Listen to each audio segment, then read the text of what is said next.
Por un lado, hay que preguntarse qué querían decir los respectivos autores en su tiempo con su texto, el componente histórico del exégesis. Pero no es suficiente dejar el texto en el pasado y así archivarlo con lo ya pretérito. La segunda pregunta del recto intérprete ha de ser esta: ¿es verdad lo dicho? ¿Me atañe? Y de ser así, ¿cómo? ¿Qué tal? Mi nombre es Miguel Ángel y les doy la bienvenida a la séptima carta.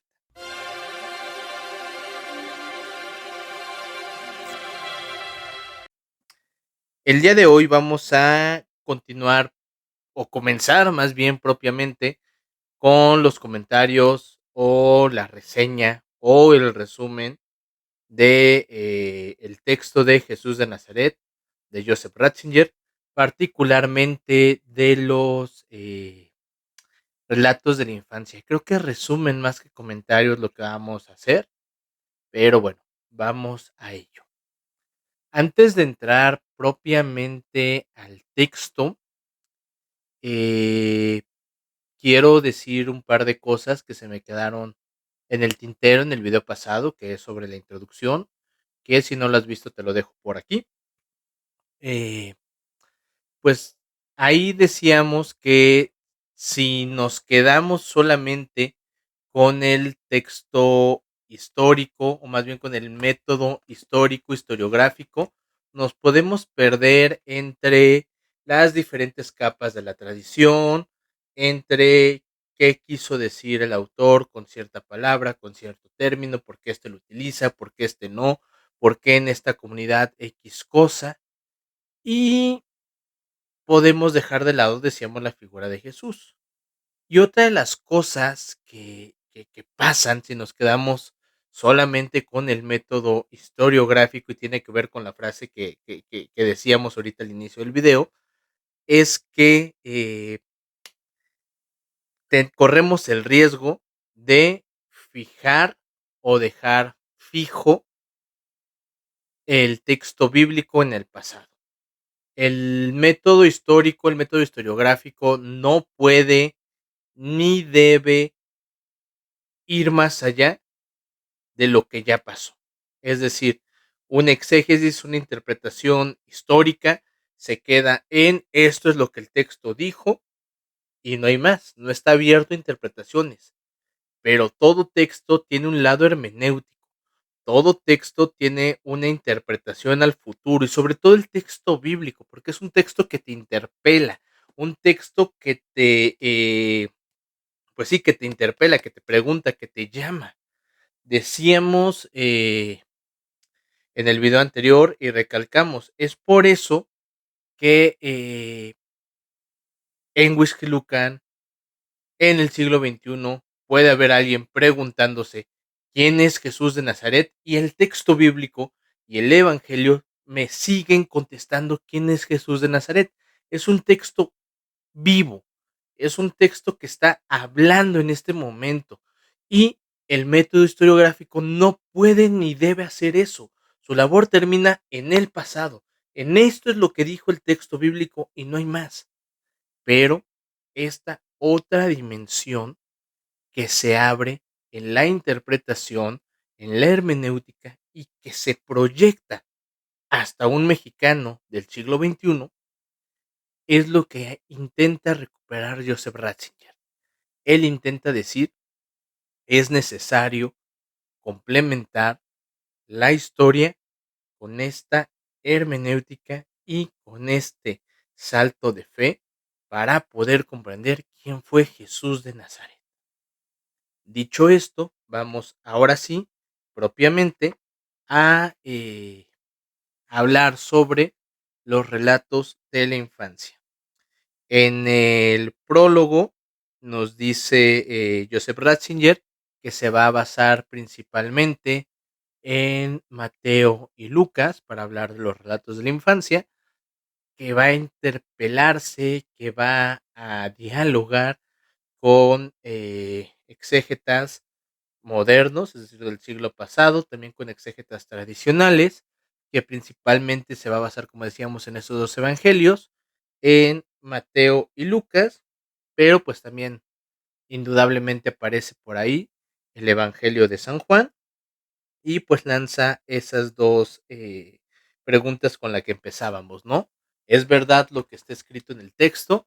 Y más allá, ¿es algo que me incumbe? ¿Es algo que me incumbe? Y si sí lo hace, ¿de qué manera, no? Dice, con ello, la seriedad de la investigación histórica no se restringe, sino que se eleva.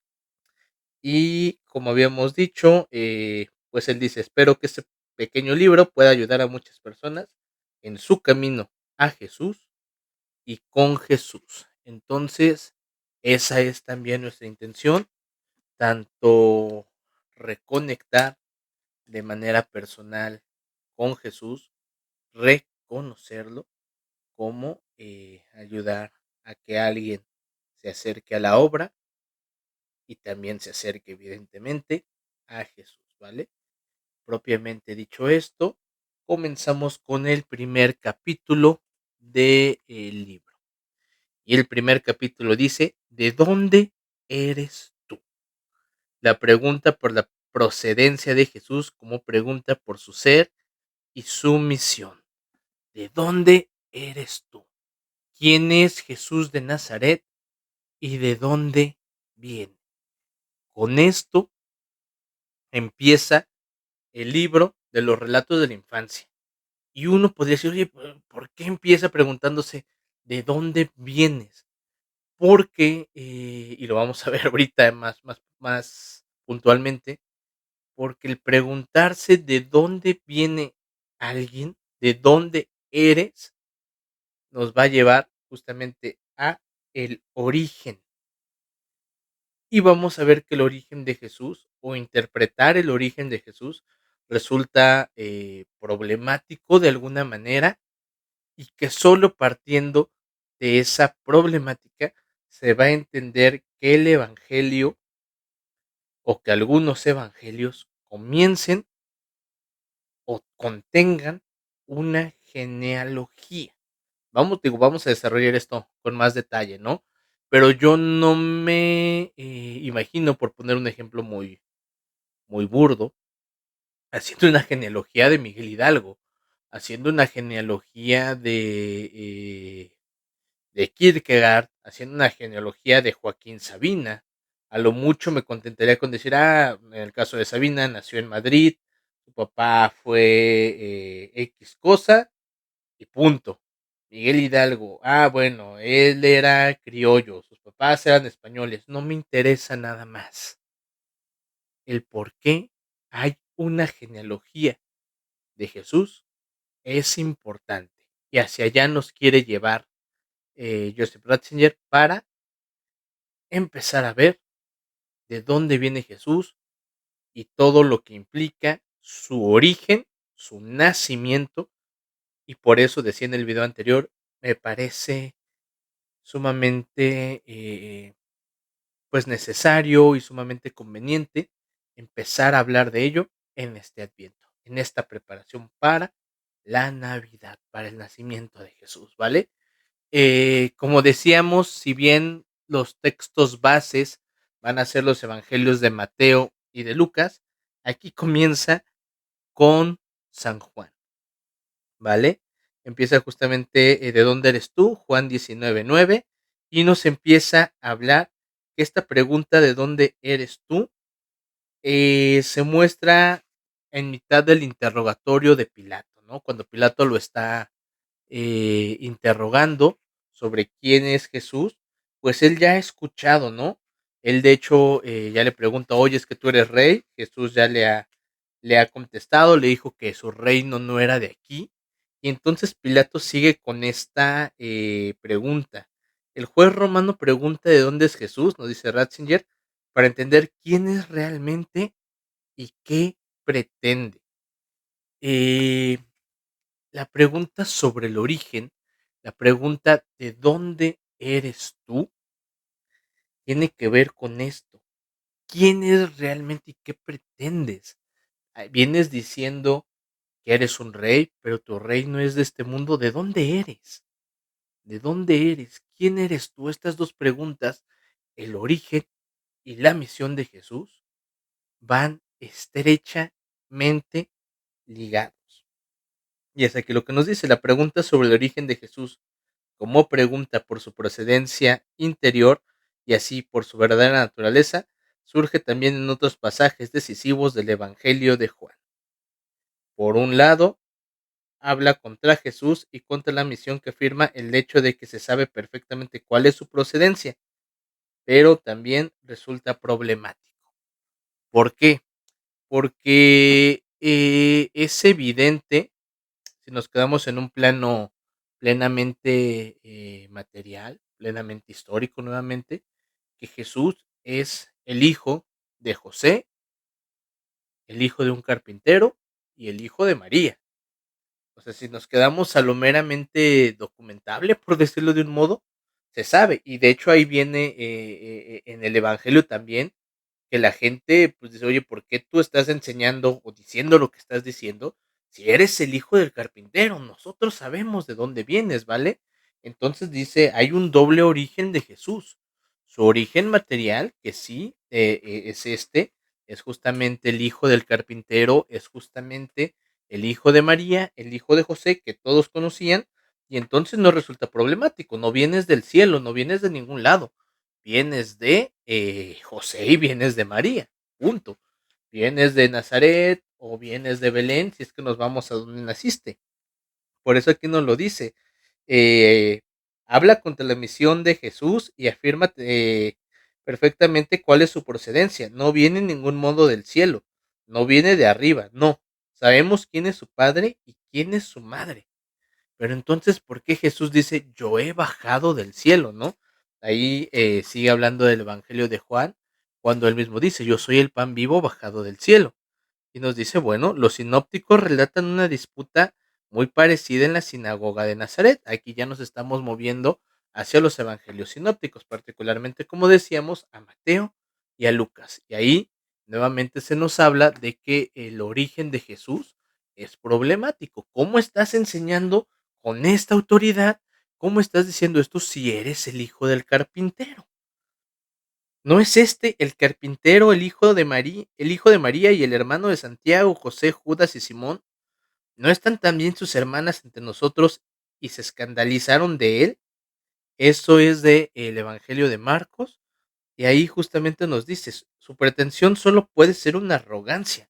Si nos quedamos con este lado histórico, el que Jesús se autoproclame, que viene del cielo, que es rey, que su reino no es de este mundo, es solamente arrogancia, porque yo conozco a tu papá, yo conozco a José y es el carpintero, yo conozco a tu mamá y es María, yo conozco a tus hermanos, a tus hermanas. Entonces, ¿cómo puedes decir que vienes del cielo, no? Eso es meramente arrogancia. Sin embargo, nos sigue diciendo, eh, la normalidad de Jesús, el obrero, el provinciano, no parece esconder ningún misterio. Su procedencia muestra que no es distinto a los demás. Pero hay también un argumento inverso que se esgrime contra la autoridad de Jesús en la disputa a propósito del ciego de nacimiento que había recobrado la vista. Nosotros sabemos que a Moisés le habló Dios, pero este no sabemos de dónde viene. Es decir, sí, conocemos la procedencia de Jesús, pero también cuando empieza a hacer milagros, en oye, ¿de dónde viene su poder? ¿De dónde viene su autoridad? Hablan, por ejemplo, justamente de Moisés y dicen, bueno, a Moisés sabemos que le habló Dios, pero ¿de dónde viene? ¿De dónde está sacando esos poderes, no?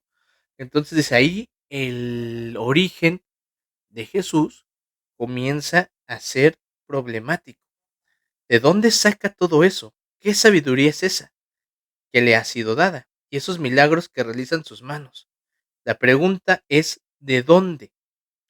Y pues ya no se despacha con la de sus parientes, ¿no? Ya no se dice, pues es el hijo de José, porque José no puede hacer milagros.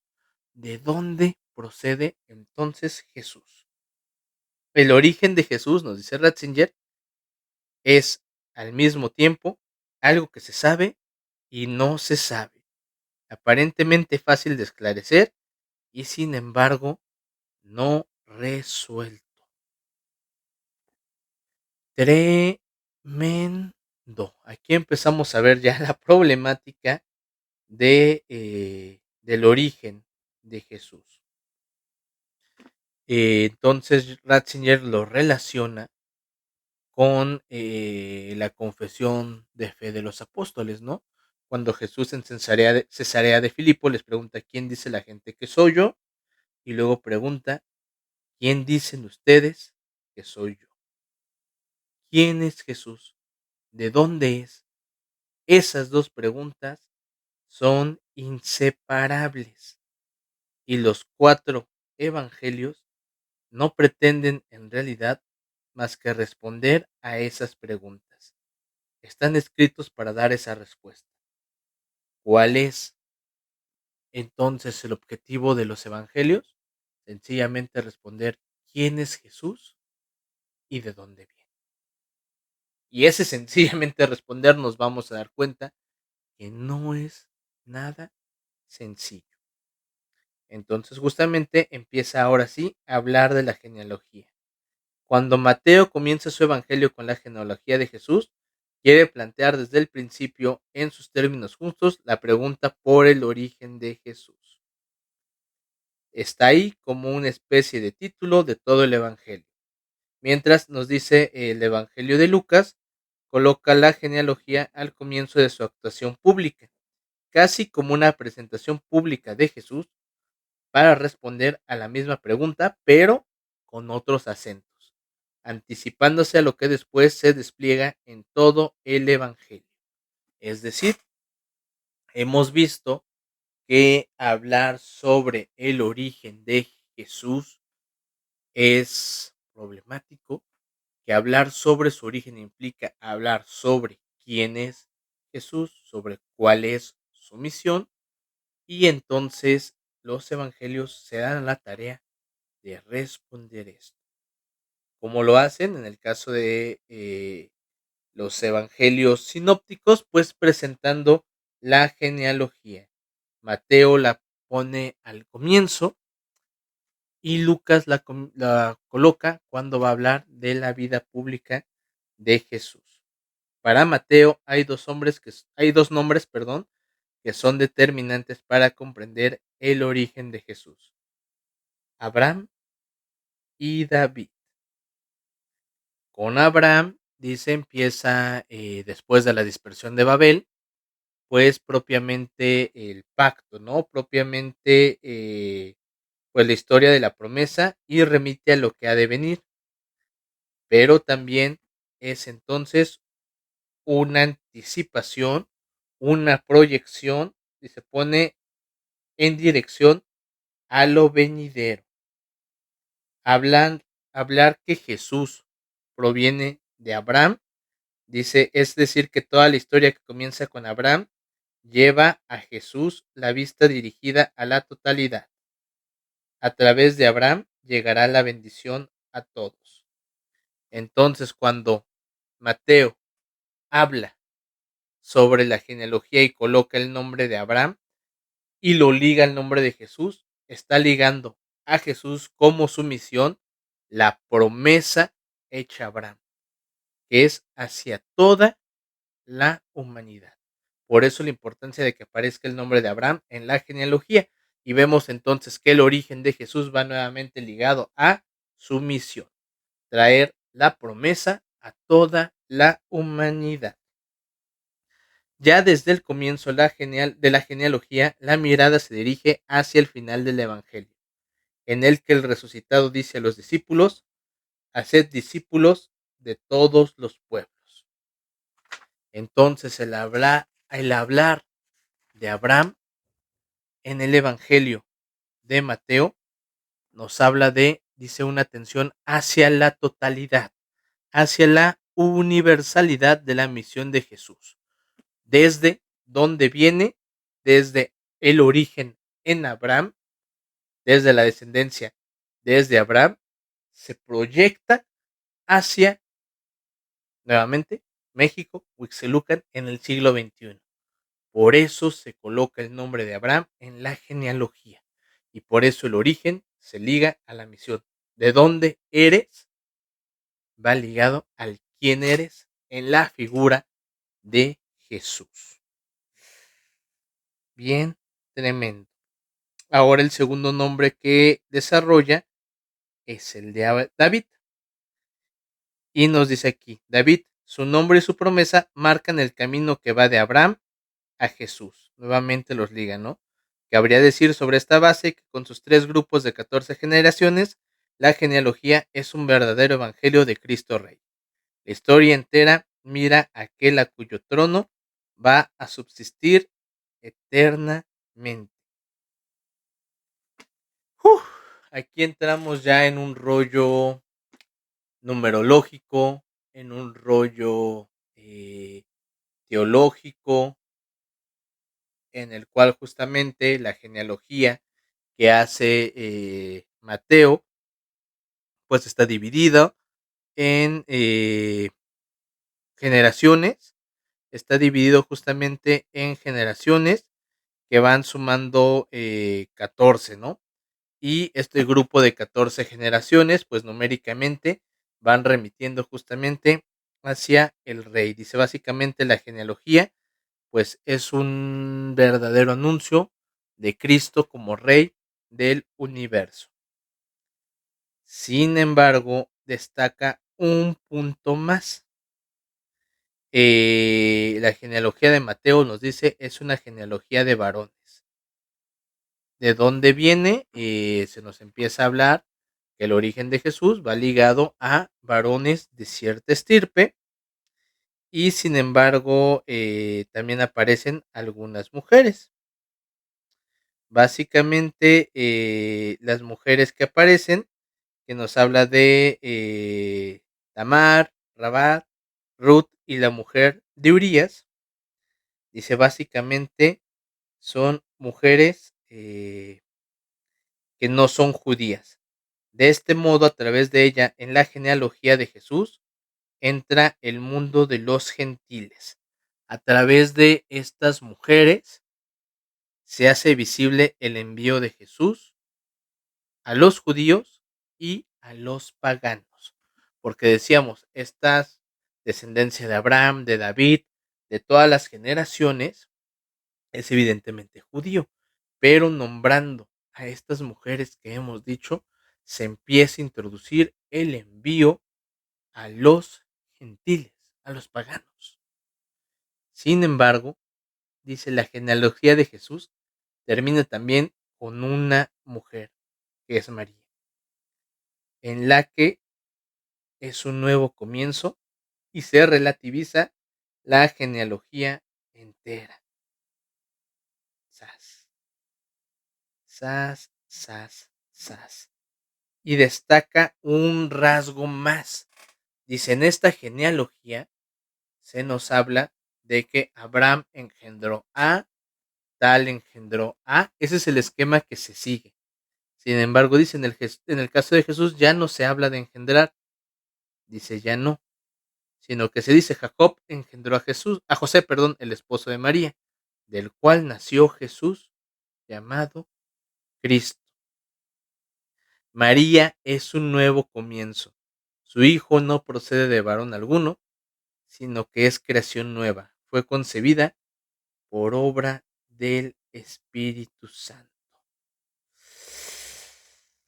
Entonces, dice, cuando llegamos a José, cuando llegamos a María, tenemos nuevamente el doble origen de Jesús. Tenemos que José, o más bien que Jesús procede de José, pero que a la vez no fue engendrado, sino que Jesús nació de María y del Espíritu Santo. Una procedencia material, por así decirlo, nuevamente es el hijo del carpintero, el hijo de José, pero también es el hijo del Espíritu Santo, es el hijo de Dios. Su procedencia se puede indicar, por eso está la genealogía, y sin embargo es un gran misterio. Uf. Pasa ahora a hablarnos sobre el Evangelio de San Lucas, la genealogía que viene en Lucas, que nos dice, la genealogía, ya lo habíamos dicho, abre la vida pública de Jesús, lo legitima en su misión. Jesús puede actuar como actúa, puede enseñar lo que enseña por esta genealogía, por su origen. Dice, ya vimos en Mateo es un comienzo del Evangelio, pero aquí lo pone como esta legitimación al inicio de la vida pública. Dice, sin embargo, dice, pues solo coinciden unos pocos nombres, no comparte ni siquiera el nombre de José. ¿Por qué? Porque lo que hace básicamente San Lucas, dice, pues es tomar algunos elementos del Antiguo Testamento y de ahí en fuera dice, no hay nada que podamos reconstruir. Dice, no podemos hacer ninguna otra pues teoría al respecto. Sin embargo, dice, la estructura simbólica que presenta San Lucas, dice, tiene lugar, o muestra más bien el lugar de Jesús en la historia, su estar entrelazado con los caminos históricos de la promesa y el nuevo comienzo. Dice, entonces nos da una procedencia, pero a la vez nos habla de una continuidad histórica de Dios. Entonces, básicamente lo que hace Lucas es hablar de, sí, de una procedencia, pero también de una continuidad y nos marca un nuevo inicio en Jesús. Y nos va a decir aquí Ratzinger, él empieza de hecho a la inversa, empieza a retroceder, nos dice básicamente de la copa del árbol viene de tal va hacia las raíces, y nos dice, Enoch vino de Set, Set vino de Adán, Adán vino de Dios. Y como Jesús estaba al inicio de la genealogía y todo se va siguiendo, la procedencia de Jesús no es otra que Dios. Wow, wow, wow, wow. Mateo y Lucas nos dice, tienen en común que la genealogía termina y se corta en José. Jesús al empezar tenía unos 30 años y se pensaba que era hijo de José. Esto nos habla el Evangelio de San Lucas. Legalmente dice pasa por ser hijo de José, pero la procedencia real de Jesús ya se nos había descrito antes en los 2 primeros capítulos del Evangelio. También nos mete en un apartado simbólico, pero aquí, como decíamos, Lucas lo que hace es retroceder hasta Adán y nos muestra que justamente en Jesús la humanidad tiene un nuevo comienzo. La genealogía es expresión de una promesa que concierne a la humanidad entera. El rollo numerológico tiene que ver nuevamente con las generaciones, con 76 o 72 nombres, dependiendo cómo se esté leyendo, las generaciones, pero nos dice, aunque el texto original de Lucas no aparece en este lugar el simbolismo de los 70, sobre el que se basa la exégesis de San Irineo, sí que la intención real de la genealogía lucana se ha captado correctamente con esas palabras. Jesús asume en sí la humanidad entera, la historia entera de la humanidad, y le da un nuevo y decisivo giro hacia una nueva existencia humana. Entonces, si bien aquí no nos vamos a meter en el rollo numerológico, dice lo importante es que Lucas en su genealogía nos está mostrando nuevamente el doble origen de Jesús, material, sí, proviene o es hijo legalmente de José, sin embargo, retrocede hasta Adán, que Adán viene de Dios, Jesús viene de Dios entonces, y con Jesús como polo opuesto de Adán en la genealogía, es el nuevo comienzo. De San Juan, ¿qué podemos agregar? Dice San Juan realmente no presenta una genealogía, pero ya nos ha hablado realmente de dónde viene Jesús, ¿no? En el principio era el verbo, y el verbo se hizo carne y acampó entre nosotros. Aquí es un tema de traducciones y por eso me quedé así. La traducción que más eh, conozco y creo que es la más habitual es la de y habitó entre nosotros, que tiene el mismo significado que el acampó. Sin embargo, Benedicto se vale aquí de la figura del acampar para hacer referencia a la tienda, ¿no? Eh, pues sí, a la tienda de la promesa, la tienda del encuentro. Y Jesús, en cuanto que es el verbo que acampa entre nosotros, se convierte en esa tienda del encuentro del hombre con Dios. He de decir que estoy realmente maravillado con la exégesis que está haciendo Benedicto. Ay, básicamente lo que nos quería mostrar es que la pregunta sobre quién es Jesús va ligada a la pregunta del origen, de dónde eres. Por eso es necesario la genealogía, por eso se nos muestra un doble origen y por eso es importante hablar de los relatos de la infancia, de dónde viene Jesús, y nos ha dado una cátedra de exégesis bíblica tremenda. De la misma manera que al final la genealogía se interrumpe porque Jesús no fue engendrado por José, sino que nació de la Virgen María de forma enteramente real por obra del Espíritu Santo, así también cabe decir de nosotros que nuestra verdadera genealogía es la fe en Jesús, quien nos da una nueva procedencia y nos hace nacer de él. Básicamente, termina mostrándonos también que esta, o así como se hace la genealogía de Jesús y se interrumpe en cierto punto porque se habla del origen de Jesús, también nuestra propia genealogía se interrumpe en cuanto que nosotros profesamos nuestra fe a Jesús, porque a partir de ahí tenemos un nuevo comienzo. Y esto es algo simplemente brutal. Eh, así inicia, así inicia, imagínense lo que viene después. Básicamente en un capitulito súper chiquito de yo creo unas 10 páginas, nos ha dado con todo y nos ha revolcado y nos ha dado una cátedra de cristología, de exégesis, nos ha traído de Abraham a la humanidad, a David, Cristo Rey, nos ha hablado básicamente de la importancia de la Virgen María, nos ha hablado de un nuevo comienzo, de la misión de Jesús hacia los paganos y hacia los judíos, y básicamente solamente apuntando a dos preguntas: ¿quién eres? ¿De dónde vienes?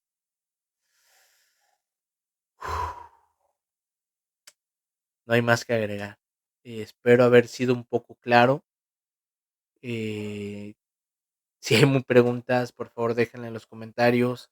Definitivamente yo no puedo explicarlo con la sencillez y claridad que lo hace Joseph Ratzinger, Benedicto XVI, pero lo vamos a intentar, vamos a seguir resumiendo, analizando, hablando sobre este libro, sobre Jesús, sobre los evangelios, para aproximarnos más a Él. Ahora nos damos cuenta que la misión está ligada al origen. Entonces, eh, pues vamos a acercarnos a ese origen en la Navidad y tener perdón, en cuenta su misión. Y cuando hablemos de la misión, vamos a tener en cuenta el origen, la procedencia. Nada más que agregar. Sean felices, sean virtuosos, si es que no es la misma cosa. Amen, ámense, acérquense a Jesús. Es la temporada adecuada. Siempre es la temporada adecuada, pero ahorita es propicio. Así que nos vemos. Adiós.